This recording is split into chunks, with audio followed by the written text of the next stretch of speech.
샬롬. 주님 안에서 사랑하는 성도님들에게 주님의 참 평안을 전합니다. 4월 21일 화요일 오늘 생명의 삶 큐티 본문은 신명기 8장 1절에서 10절 말씀입니다. 하나님께서는 우리를 하나님의 사람으로 준비시키기 위해 광야로 인도하십니다.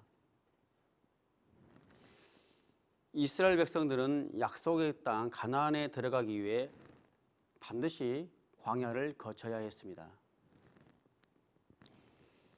예수님께서도 공생애를 감당하기 위해서 광야에서 40일을 보내야 했습니다. 그리고 다윗도 왕이 되기 전에 광야에서 10여 년의 세월을 보내야 했습니다. 사도 바울은 또 어떻습니까? 사도 바울도 빛 가운데 예수님을 만나고 아라비아 광야에서 3년의 시간을 보냈습니다. 이렇듯 광야는 하나님의 사명을 이루기 위하여 하나님의 사람으로 빚어지는 광야 훈련 학교입니다. 우리 신앙인들에게 광야란 어떤 곳일까요? 2절 말씀에서 광야는 우리를 낮추시는 곳이다 이렇게 이야기하고 있습니다. 하나님께서 우리를 광야로 이끄셔서 우리를 낮추심으로 우리를 시험하여 우리의 마음에 무엇이 있는지, 하나님의 명령을 잘 지키고 있는지 아닌지 알려고 하신다는 것입니다. 광야에서 우리는 내가 가진 자랑, 교만, 경험들을 모두 다 내려놓고 자신을 부인하는 훈련을 하게 됩니다. 인생의 거품을 빼게 하셔서 내가 하나님 앞에 아무것도 아닌 존재라는 것을 알게 합니다. 나를 의지하지 않고 전적으로 하나님을 의지하도록 합니다. 나 중심에서 하나님의 중심으로 살게 합니다. 그리고 3절에서 광야는 우리를 줄이게 하는 곳입니다. 광야는 배고프죠. 먹을 것이 없기 때문에 생존의 문제와 우리는 싸워야 합니다. 그러나 광야에서는 작은 것 하나라도 소중하게 생각하며 감사하게 됩니다. 풍족하지는 않지만 만족을 배우게 됩니다. 하나님의 보호하심과 채우심을 경험합니다. 하나님께서는 이스라엘 백성들에게 광야 40년 동안 만나를 먹이셨습니다. 풍족하지는 않았어도 가족들이 생존하기에는 충분했습니다. 40년 동안 옷이 헤어지지 않았고 발이 부르트지도 않았습니다. 또한 광야는 우리에게 먹는 문제를 넘어서서 말씀으로 사는 법을 가르쳐 주는 곳입니다.